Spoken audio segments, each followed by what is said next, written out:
Right back into Broken Sword, the shadow of the Templars. So we're in the sewers, like we left off last time, and now we're going to leave the sewers. Because it's a bit stinky in here, and my nose is blocked. I don't smell much at the moment, but I can smell that. No. Hi there. Hold it right there, you sewer rat. I knew you'd come back, and now I've got you. What are you talking about? You're trespassing. Come out of there, immediately. That's what I'm trying to do. Give me your hand. Ha! You won't catch me with tricks like that. Keep your distance, monsieur. Okay. Now, what were you looking for? Oddly enough, and this is gonna sound crazy, I was looking for a clown.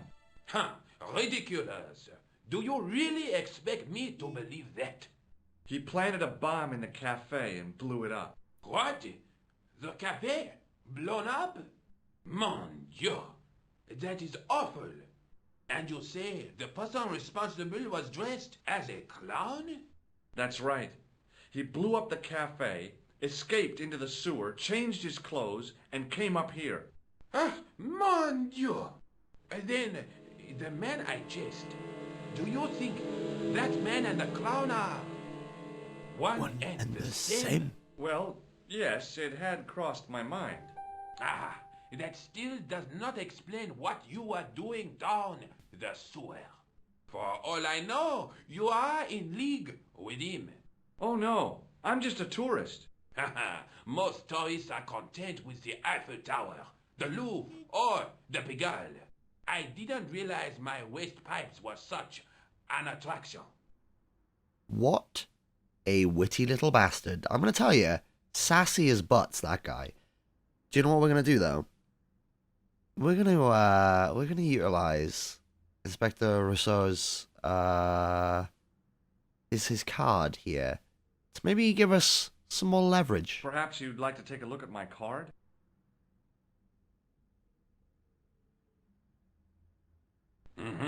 What is this?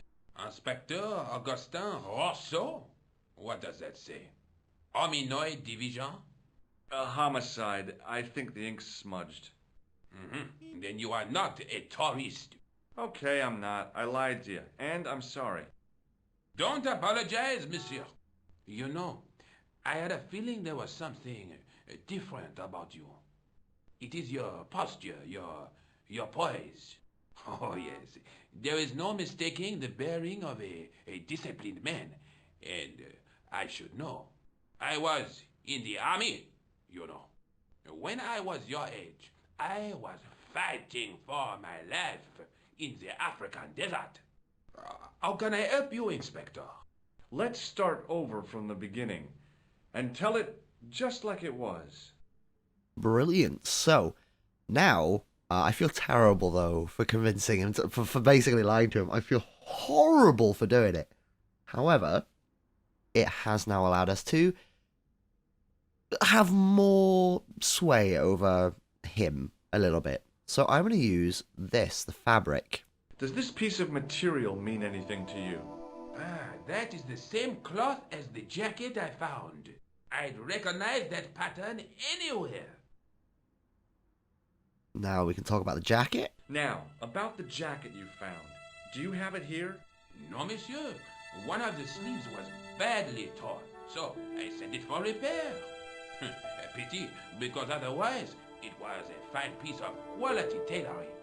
It had the tailor's name inside on the label. Oh? Where did you send the jacket? I gave it to an itinerant Romany seamstress. Just my luck. Was there anything in the jacket pockets? Not a sou. You know what I think? Do tell me. He changed out of the clown suit and cunningly disguised himself as an ordinary person. Looks like I'm up against a mastermind. What was the name on the label?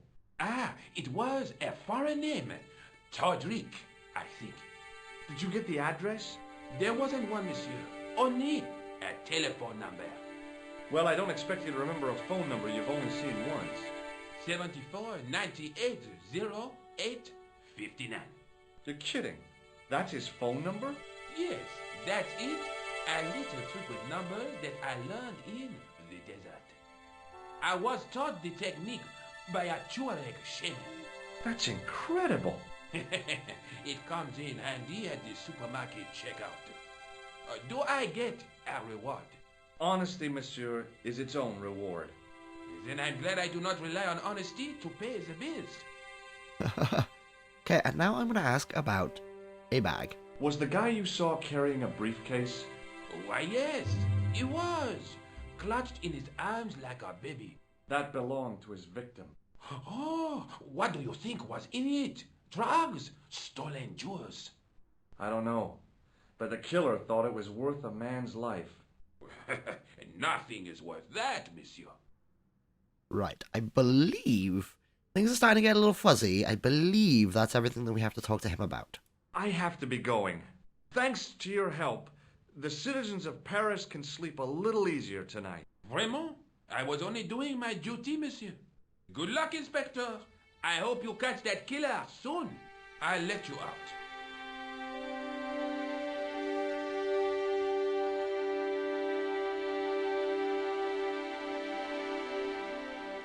I hope you find your man, Inspector.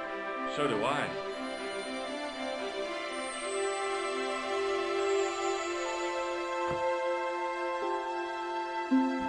Excellent. Now, I think maybe, just maybe, we have enough information to go on to phone Nicole Collard.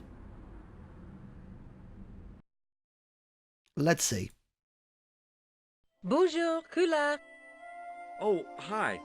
It's George Stobbart, the American at the cafe. Ah, oui. You said to call if I could help. Have you any news for me? You bet. I met a witness who spoke to the clown. And I know where the killer gets his suits. No kidding. Hey, I'm impressed. You are? Well, it wasn't easy. Look, why don't you come here to my apartment? Fine. Where do you live? 361 Rue Jarry. Okay, I'll come right over. Excellent, excellent. Okay, so now we can head off this way.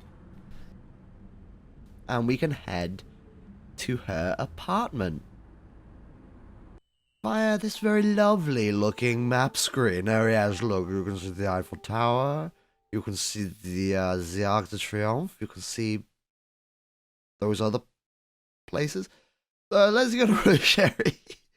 In all fairness, the screen is so small, because I've blown it up for you guys, but the screen is so small for me. I'm not entirely sure what some of these are actually supposed to represent. Okay, well, let's head over to Rougerie, and we will see what we can do. Now, I do know we have to talk to this lady here.